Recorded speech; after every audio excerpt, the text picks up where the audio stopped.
Tonight on The Best Times, we explore a form of meditation called mindfulness. We'll show you how yoga can keep you flexible and fit. You'll hear the story of the most famous Memphian you've never heard of, and we'll answer some basic questions about wills.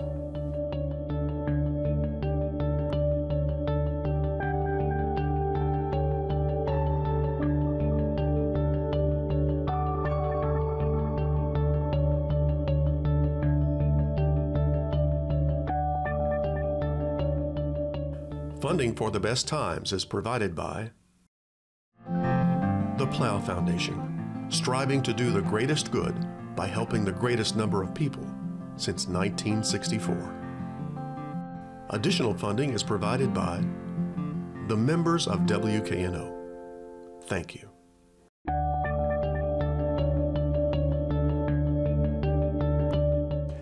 Hello, I'm Chris Hardaway. Welcome to this edition of The Best Times, a series that looks at life after 50. In his poem, A Song for Occupations, Walt Whitman wrote, "Happiness, not in another place, but this place. Not for another hour, but this hour."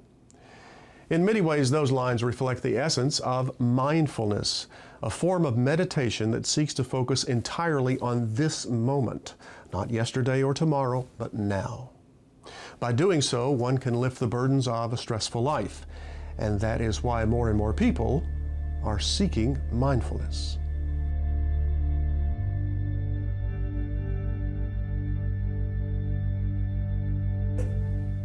Bring yourself into a dignified but not uncomfortable position. Allow your eyes to come gently closed if you feel comfortable doing that.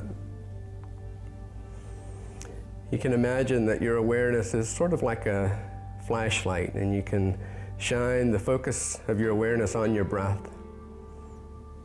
Dr. Robert Baldwin is directing a mindfulness session at the Experiential Health Center.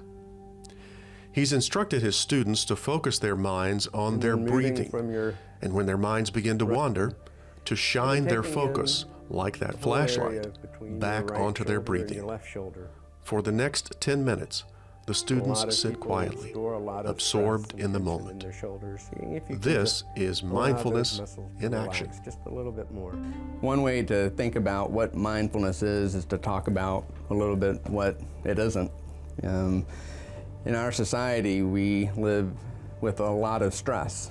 I think that our society engenders a lot of compulsive thinking, and our minds become like hyperactive dogs on a very long leash.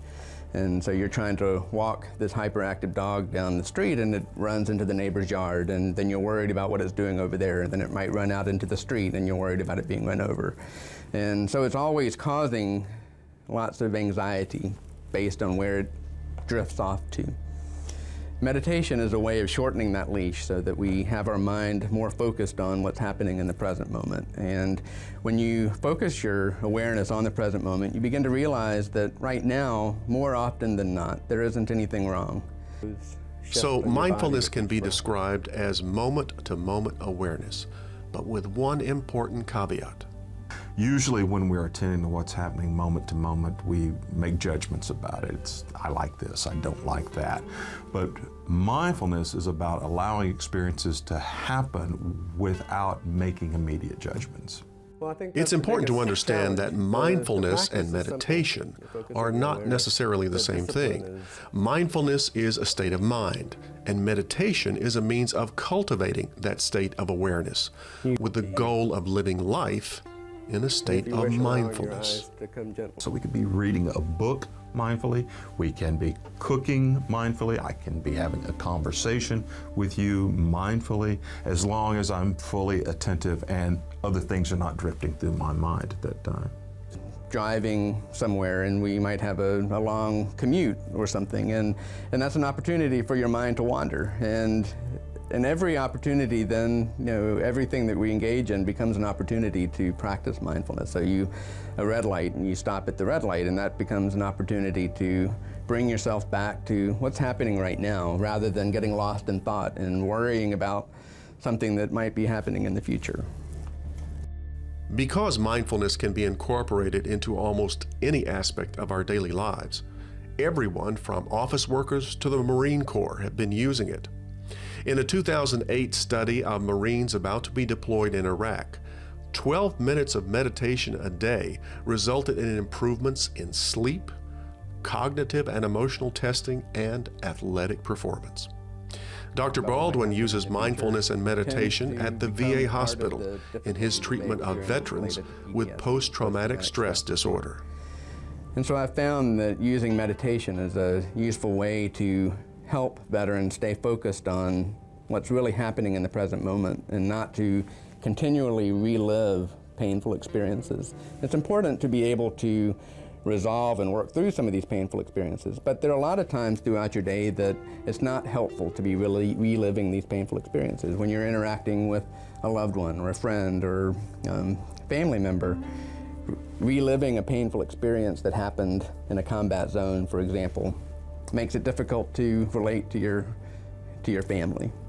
And so using meditation as a way to increase a veteran's ability to stay present and connect with people in their immediate surrounding is a useful tool.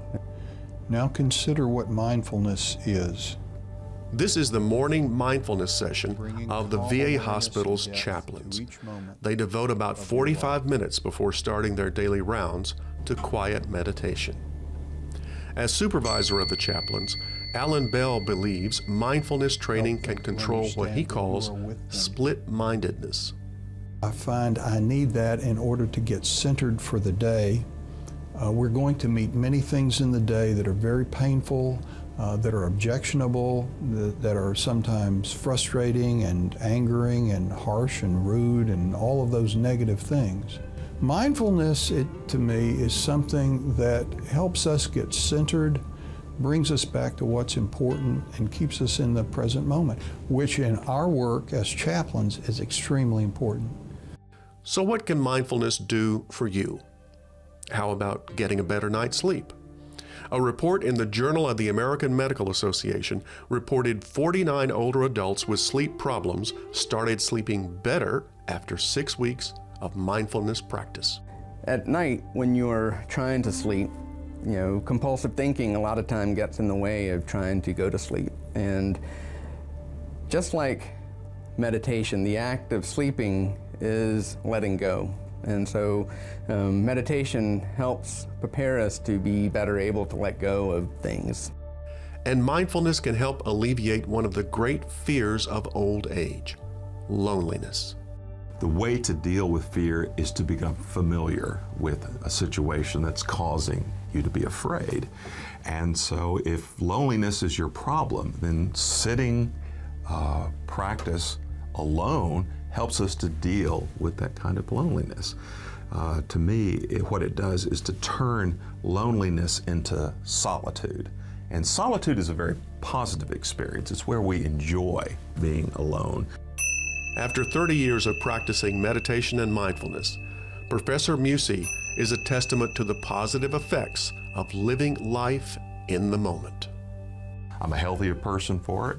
I'm a happier person for it. And I kind of imagine my retirement right now as just sort of increasing the opportunity to sit there very peacefully and serenely and contemplate the mysteries of the universe.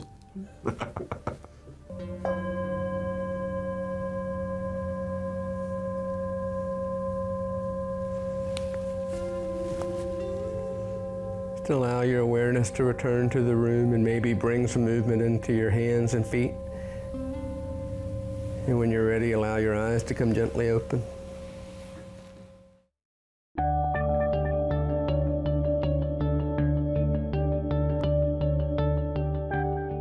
As you've seen, mindfulness addresses our state of mind. Yoga addresses our bodies. The practice of yoga dates to 5000 BC, originating in India as a combination of physical, mental, and spiritual disciplines. Today, nearly 20% of yoga practitioners are over 55, and the health benefits are so impressive that over 14 million Americans have had yoga prescribed to them by their doctors and therapists. Maybe you should consider yoga after 50.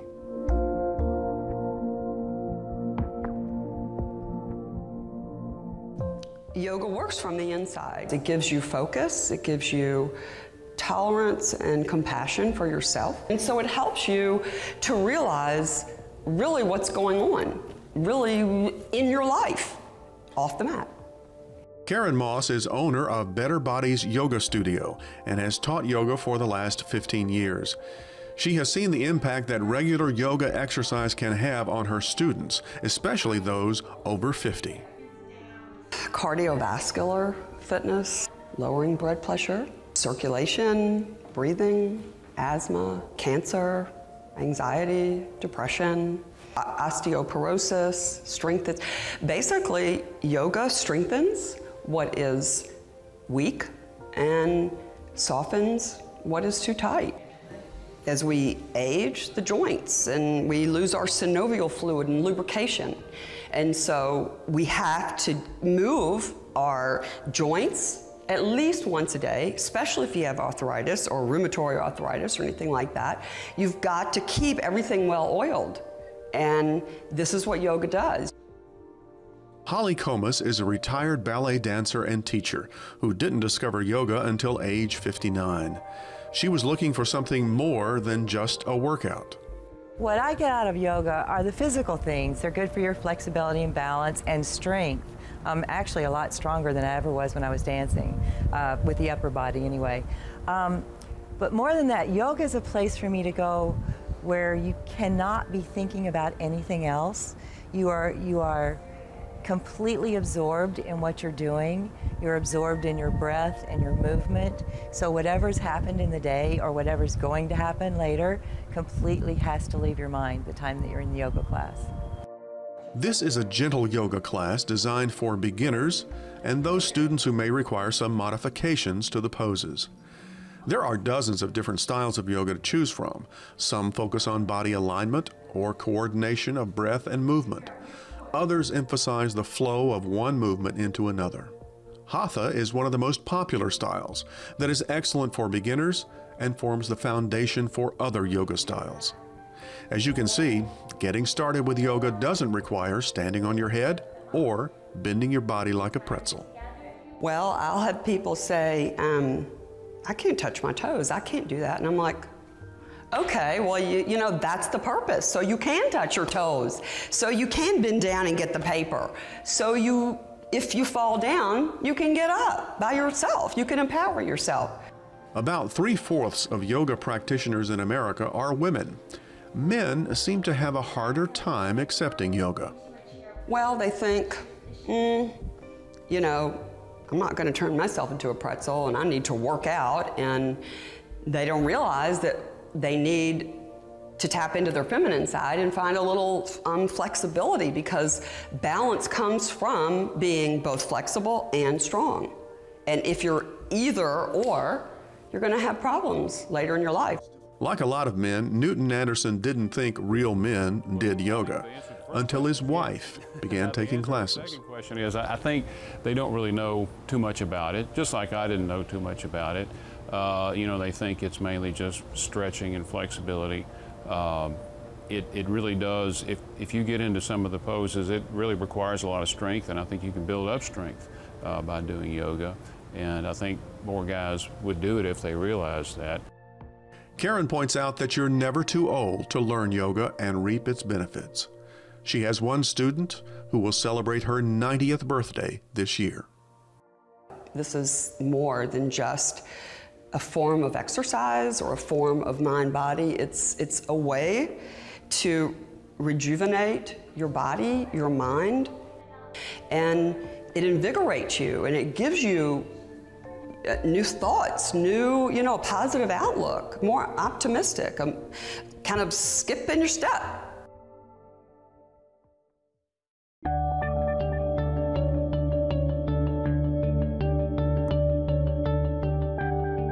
Chances are you've never heard of Memphian Phoebe Fairgrave Omley, even though she was the first woman in America to hold a civilian pilot's license and was a friend and confidant of Amelia Earhart. Historian Janan Sherman spent 17 years researching and writing the biography of Phoebe Omley, a woman who spent her life walking on air.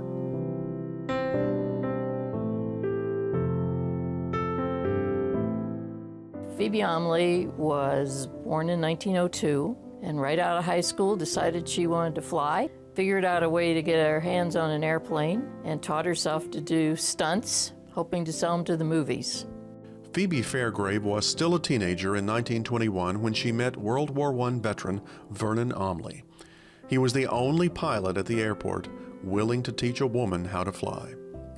They teamed up to fly stunts for movies and go barnstorming across the Midwest, with Phoebe dancing atop the wing of Vernon's plane.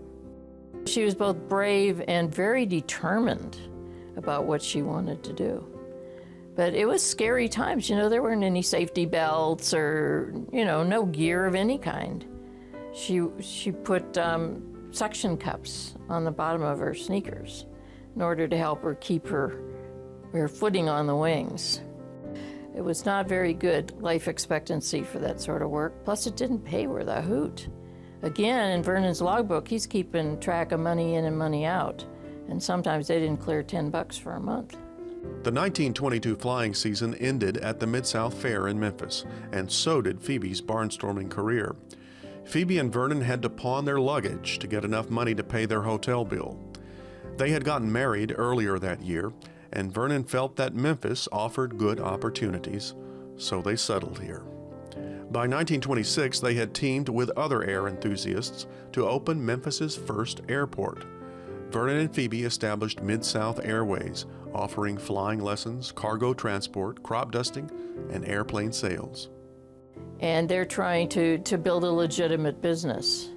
What really helps them, actually, is the flood of 1927. But now this is a way to establish a useful legitimacy, and they were flying the mail from Little Rock. They were picking up people stranded on sandbars. They were bringing in medicine. This was really, really dangerous work. And all of a sudden, people start rethinking about what this flying stuff's all about. That same year, the world's most famous aviator stopped in Memphis on his cross-country celebratory tour promoting aviation. Within 2 years of that visit, Memphis opened its first municipal airport, with Vernon Omley as manager. In 1928, Phoebe became the first woman to enter the Ford Reliability Tour, a 6,000-mile cross-country exhibition of aviation safety. She flew alone. She refused to take anybody, including a navigator, because she said if there's a man along, they'll think he did all the flying. So I'm going alone. The National Air Race of 1929 marked the first time women were allowed to compete. Phoebe flew alongside 20 other women, including Amelia Earhart, and she won her class. After the 1929 event, Phoebe became one of the founders of the 99s, the first organization of female pilots in the country. Amelia Earhart was elected as the organization's first president. She and Amelia were probably as close as anybody was to Amelia. In 1937, Amelia was planning her fateful around-the-world flight when Phoebe paid her a visit. She was very, very concerned about Amelia and that last trip Amelia made, to the point where she went to Miami the night before Amelia took off and said, "Don't do it." Phoebe's greatest air racing success came in 1931, when the National Air Races allowed women to compete in a handicapped format against men. She beat a field of 63 entrants, including 46 men, to take the title. And that was big. That was really big. She was national news everywhere when she won that. It's Eleanor Roosevelt who sends her a telegram and said, "I'd like you to consider campaigning for my husband who's running for president in 1932. Phoebe flew around the country campaigning for Roosevelt. Her work and her friendship with Eleanor Roosevelt earned her a political appointment in the new administration. In 1933, Phoebe became the first woman to hold an executive job in federal aeronautics. But the transition to a desk job wasn't an easy one. A woman in a man's world, all of those sorts of things were very difficult. Still, her expertise was very much valued, And she, in fact, worked really closely with engineers at Langley Field in aircraft design, in safety features, and that sort of thing. They really paid attention to her. Unfortunately, it didn't take Phoebe long to hit the glass ceiling. The only way she thought she could challenge that was just to be as competent as she could, to demonstrate that she could do this job and do it well. But it's very frustrating when it's not recognized. In 1936, Vernon died in a plane crash as a passenger aboard a commercial flight. After his death, Phoebe stopped flying. She remained a bureaucrat throughout the war years, but became disillusioned with the Truman administration and its negative attitude towards civil aviation. In January of 1952, frustrated and embittered, Phoebe resigned from government and walked away from aviation altogether. She becomes extremely right-wing and ends up sort of devoting her last years to fighting those kinds of fights. The last 20 years of Phoebe's life are almost a mystery, as she becomes increasingly obsessed with anti-communism, states' rights issues, and right-wing politics. She finally ends up in Indianapolis, Indiana in 1970, and she dies 5 years later in a flea bag hotel, the kind of place where you keep your milk on the windowsill to keep it cool. It's very, very, very sad. Completely alone, completely estranged, broke, victim of lung cancer, poverty. What a sad end. Phoebe Omley was buried alongside her husband Vernon here in Memphis at Forest Hill Cemetery. One obituary writer wrote, "Without a plane, she was like a bird with a broken wing."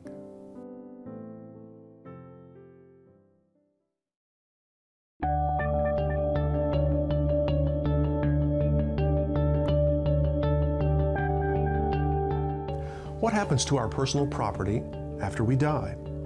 No one likes to dwell on that thought, and maybe that's why a recent internet survey revealed that nearly 60% of Americans don't have a will. Should you have a will? What happens if you die without one? Here are some questions and answers.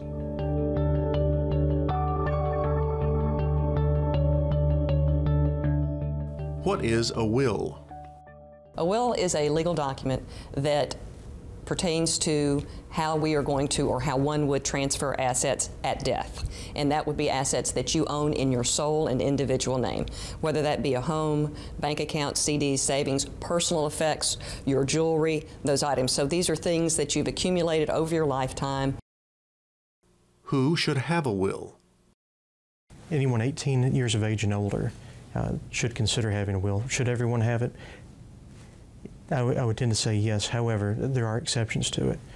If someone is disposing of all of their property, leaving their property through beneficiary designations or transfer on death accounts, then that can take care of most things. However, if there are minors involved or if there's a trust that we want to establish, we should use a will to do that.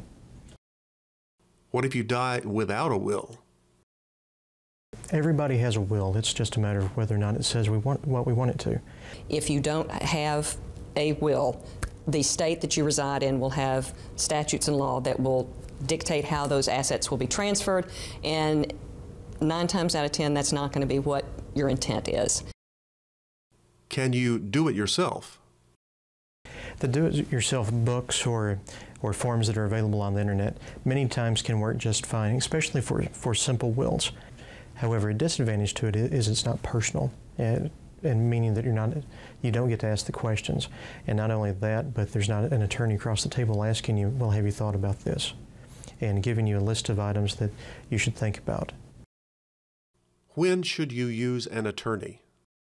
If you have a unique situation that needs to be addressed, you have a special need family member, you are concerned that someone may contest your will. If you have a large estate, not going to an attorney and having that drafted can create lots of problems on the back end.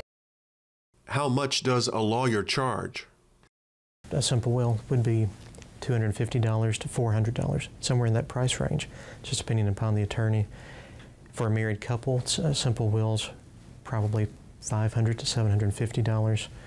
for wills that have tax planning or trust involved in it, probably looking at $750 to $1,500. What information and documents are required? I ask a client to, one, bring a sheet, financial statement, if you will. So I'm going to list my 401ks, my retirement accounts, my bank accounts, my certificates of deposit, my home. I'm going to look at life insurance. I'm going to also look at any items that I might have that are collectibles and inventory those. And it's very, very critical that you also specify how that asset is titled. That's all for this edition of The Best Times. Please join us next week for more stories about life after 50. Until then, I'm Chris Hardaway. Good night. Funding for The Best Times is provided by the Plow Foundation, striving to do the greatest good by helping the greatest number of people since 1964. Additional funding is provided by the members of WKNO. Thank you.